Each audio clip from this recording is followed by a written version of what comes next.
The coffee shop owner thought he was just dealing with an old man. He humiliated the 77-year-old Navy veteran and kicked him out in front of everyone. But 20 minutes later, the door swung open. His entire former Navy team walked in, without a word. And what happened next became local legend. It was a chilly Tuesday morning in the small town of Rockport, Maine, the kind of place where people knew each other's dogs' names before their own. Walter Dawson, a 77-year-old Navy veteran with a worn baseball cap and a limp earned from decades ago, stepped into Seaglass Cafe like he did every week. He didn't come for the coffee. Truth be told, he preferred the stuff he brewed at home, but for the sense of normalcy, the sound of laughter, the whir of the espresso machine, and the feeling that maybe he still belonged. But this morning was different. The new owner, a sharply dressed man in his 30s named Kyle, had taken over the place 3 weeks prior. Locals hadn't warmed up to him, but most gave him the benefit of the doubt. Walter simply asked for his usual, placing a crumpled $5 bill on the counter. Kyle glanced at the bill, then at Walter, with a smirk that cut like ice. "We don't do handouts," he said loudly enough for every customer to hear. "This isn't a shelter, it's a business." For a moment, the entire cafe went silent. Someone at the window coughed. Walter, stunned, looked down at his hands that had once steered vessels through Pacific storms, now trembling ever so slightly. He quietly picked up his bill, turned around and walked out.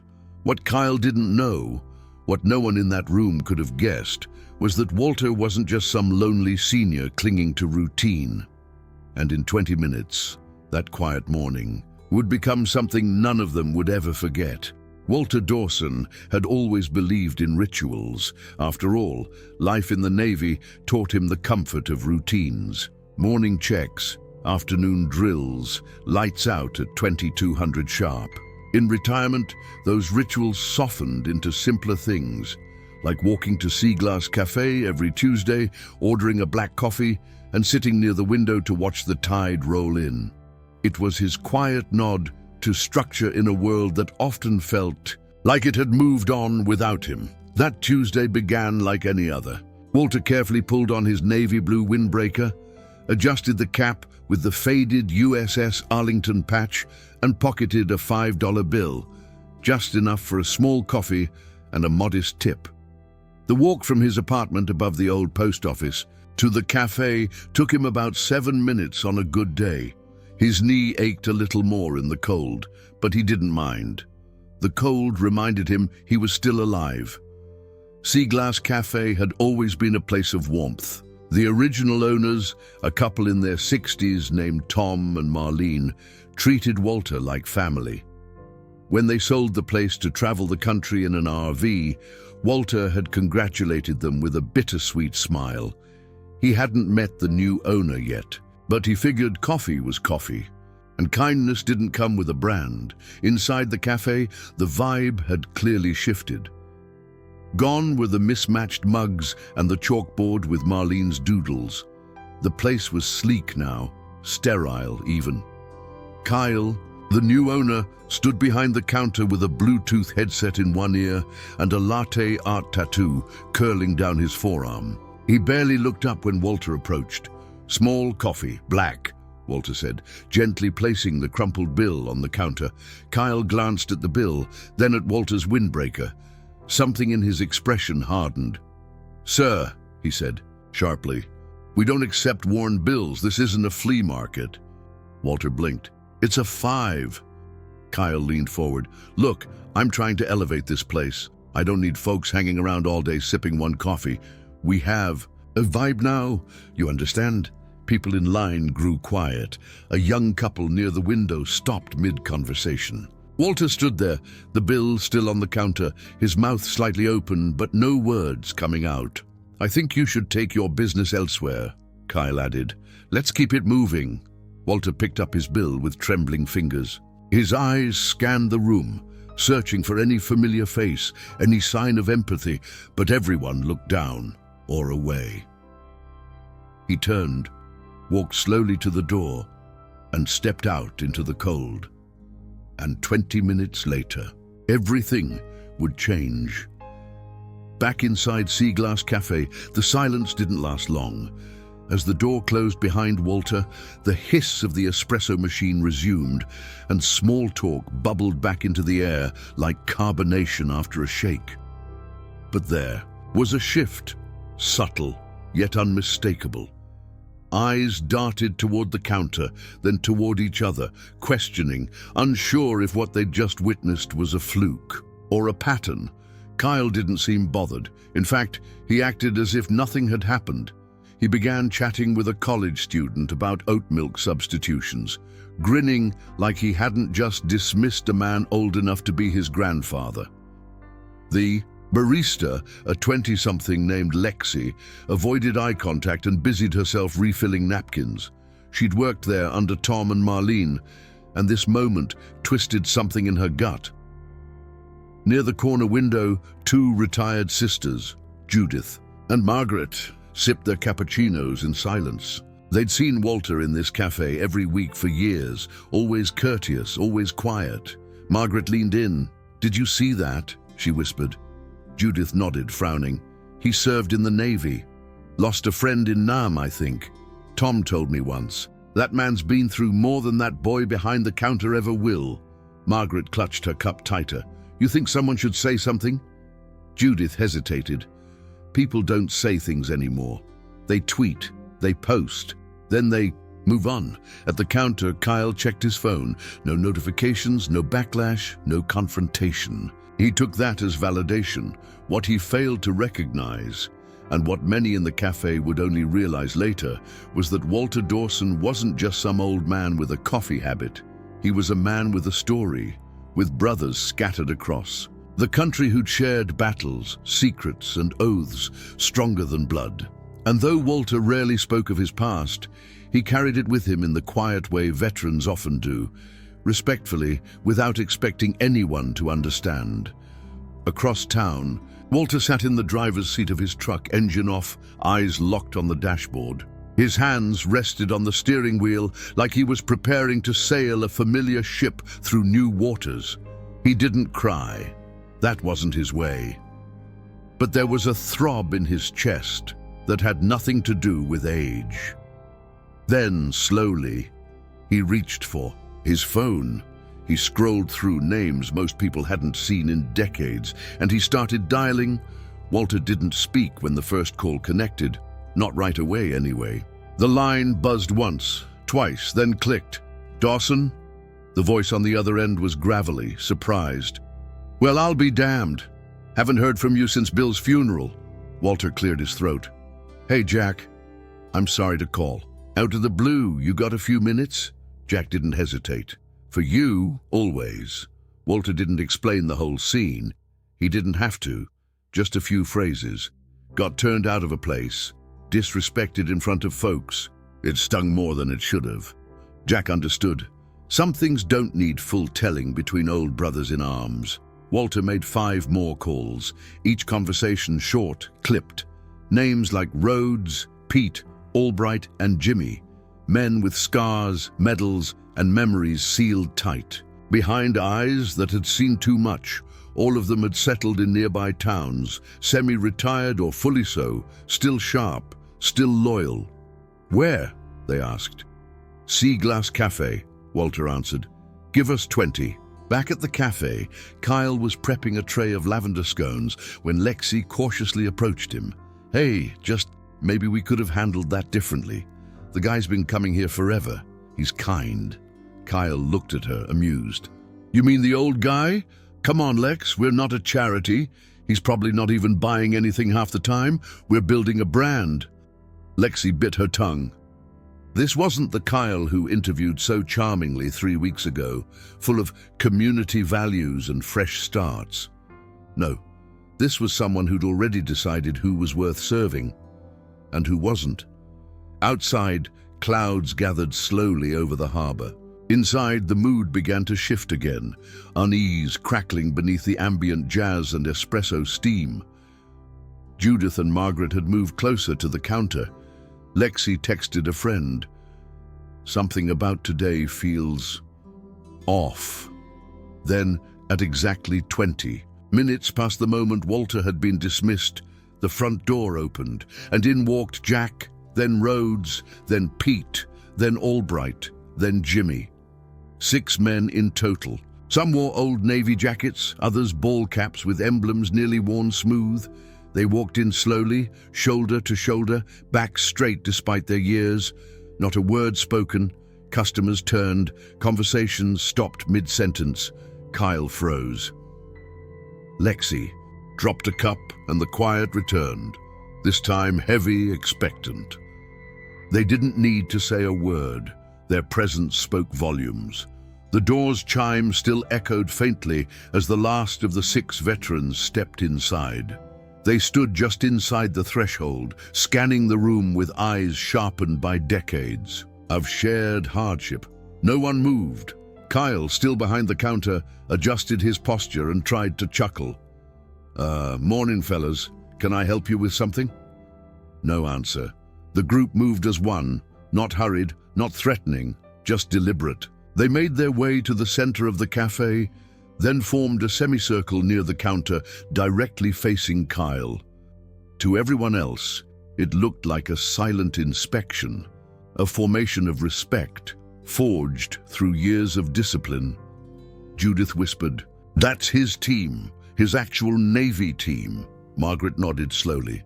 They came for him. My God, they really came. Behind the counter, Kyle's confident smile began to falter. He looked to Lexi for reassurance, but she was already backing away, her expression unreadable. The other patrons sat frozen, uncertain if they were about to witness a confrontation or a ceremony. Then Jack stepped forward. He was the oldest looking among them, but still carried himself with the weight of leadership. He spoke softly, but every syllable landed like a hammer on stone. "We heard you had some words for our brother." Kyle opened his mouth, then closed it again. A flicker of annoyance crossed his face, a mask of control trying to stay in place. "I didn't know he was with you," Kyle said, as if that somehow changed the gravity of what had happened. "That's the point," Jack replied. "You didn't ask." Rhodes, a large man with hands like split logs, added, "You think because a man walks slower, he's less than you, that a worn dollar means he's begging? You ever have to take a ship through black water with missiles lighting the sky like a thunder?" Kyle swallowed. "Look, I think maybe we got off on the wrong foot." "No," Jack interrupted. "You got off on the foot you chose."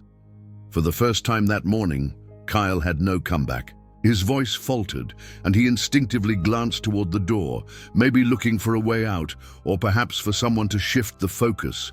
But all eyes were locked on him now.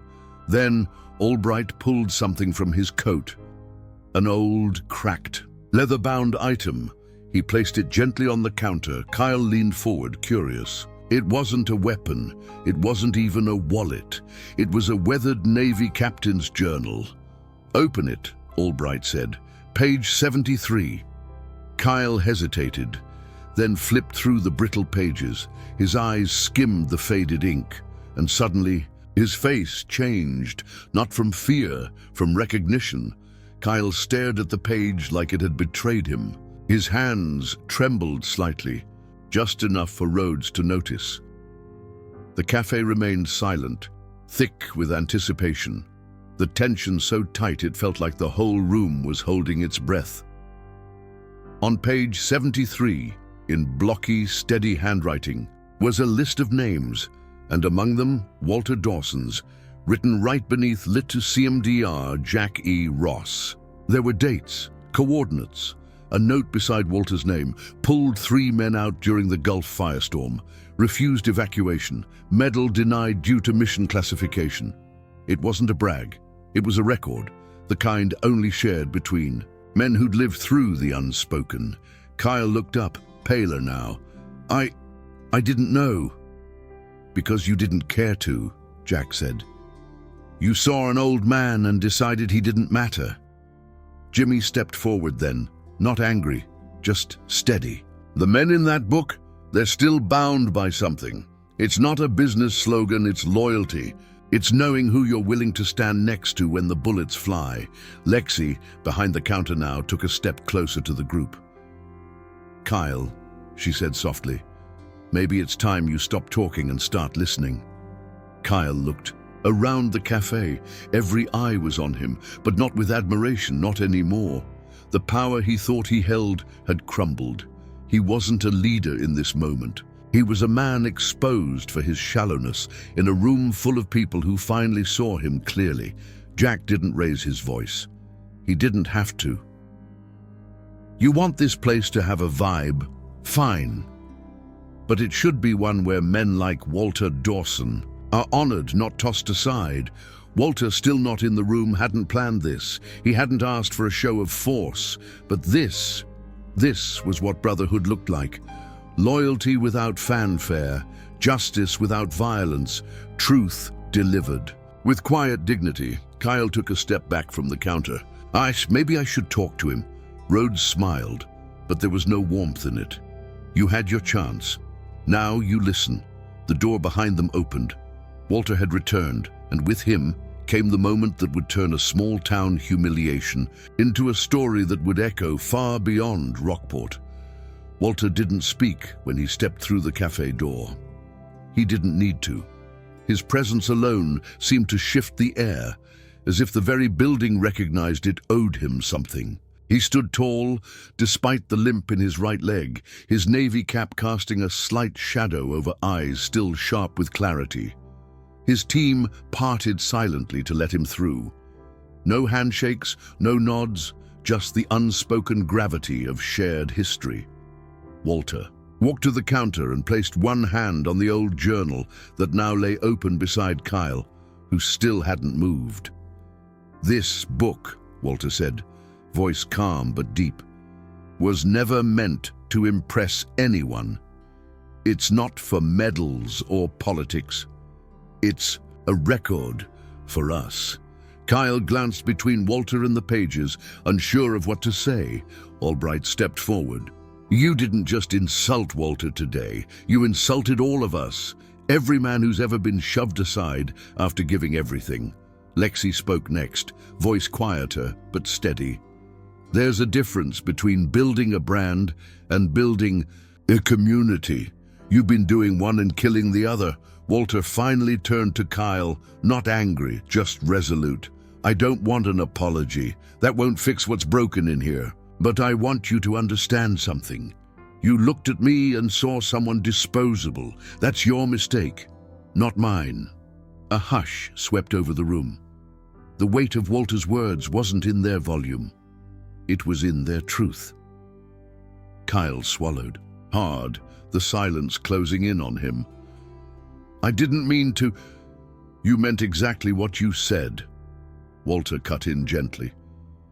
"That's what made it so honest." For a long beat, nobody moved. Then Judith stood from her corner seat. "Mr. Dawson," she called out gently, "would you do us the honor of sitting with us? I think we'd all like to hear a little more about what's in that journal." The cafe, once sterile and tense, now felt like something different, like the heart of a town remembering itself. Walter nodded slowly, offering a small, weathered smile.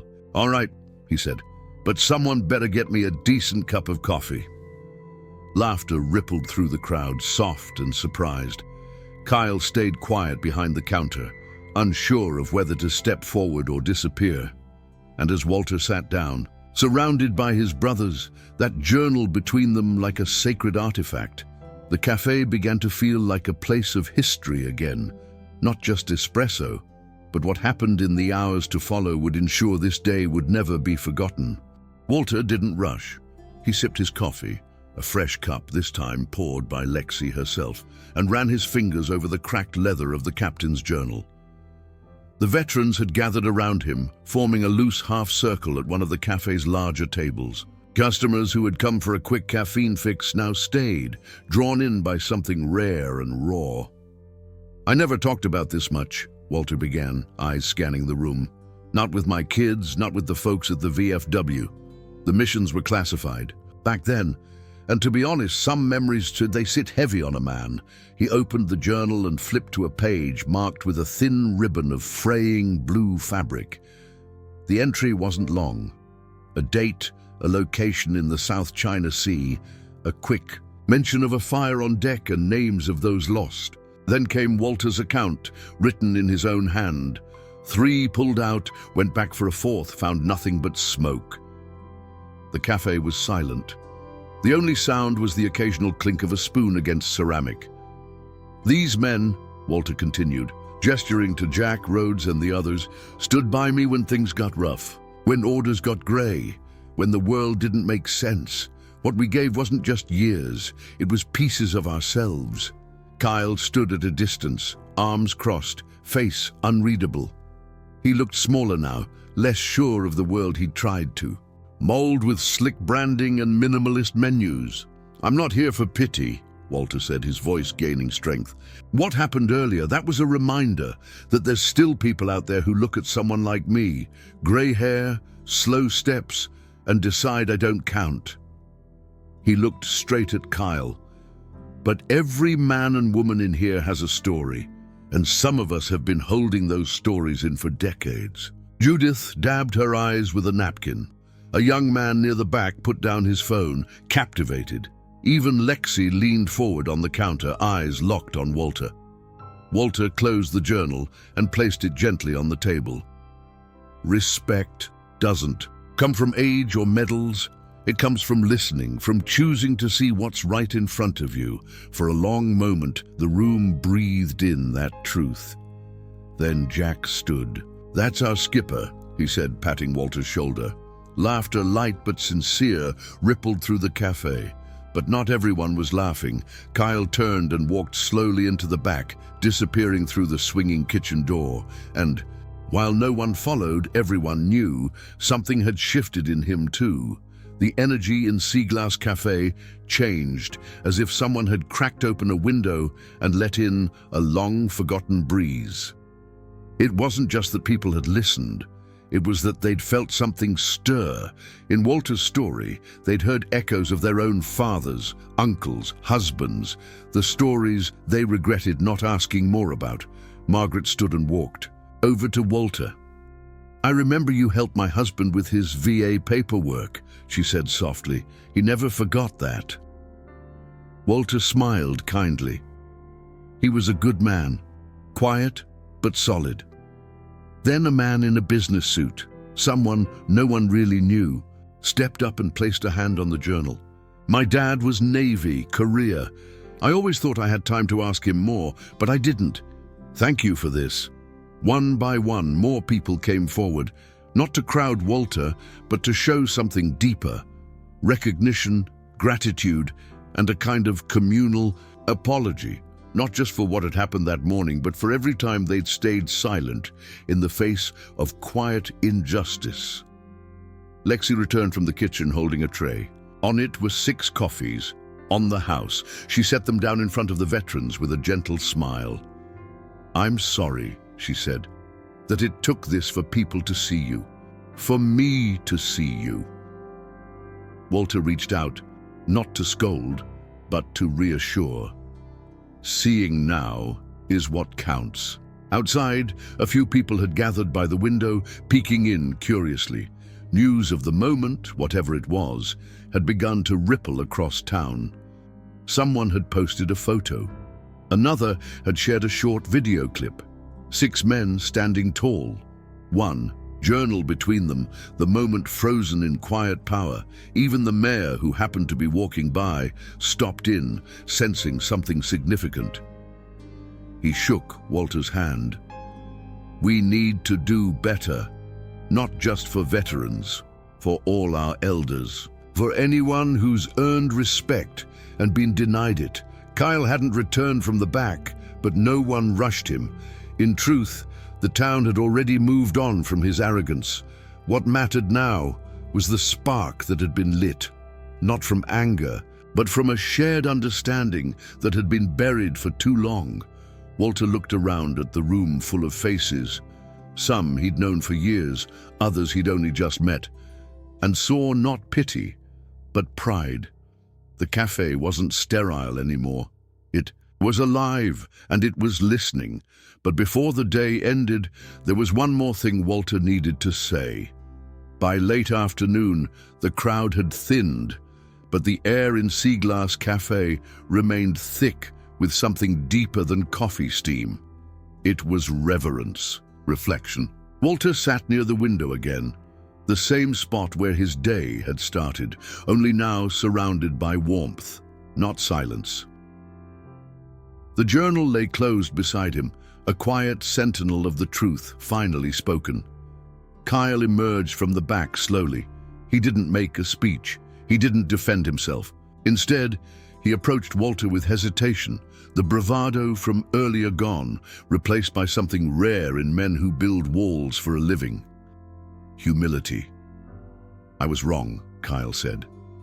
"I saw someone I didn't think mattered. But today, I saw someone I should have looked up to." Walter studied him for a long moment. Then he nodded. "Takes something to say that out loud. Keep saying it." Kyle looked around at the cafe, at the people who had once tolerated him but now watched him with quiet expectation.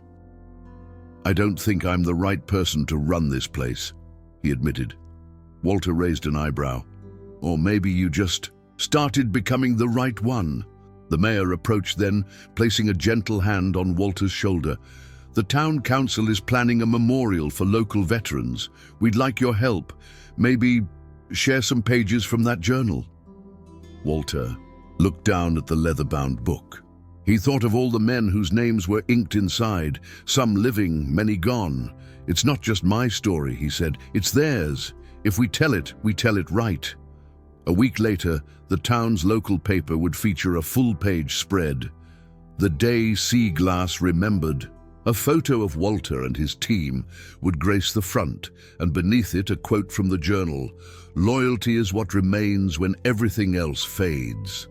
Seaglass Cafe changed after that, not in decor, but in purpose. It became a place where people listened, where stories were welcomed, not brushed aside. Lexi was promoted to manager. A new section was created by the window, the Veterans Table. No reserve sign needed. Everyone knew. Walter kept coming back, not for the coffee, but for the people. And the journal. It stayed on a shelf behind the counter, always visible, always open to a new page, because sometimes legacy isn't about buildings or names on plaques. It's about the moments we choose to remember and the people we choose to honor, even when the world forgets. If this story touched your heart, don't leave without sharing a piece of yours. Tell us, where are you watching from, and what moment in this story moved you the most? Subscribe and join our growing circle of strong, soulful women who know that the most powerful stories are the ones lived quietly and remembered loudly.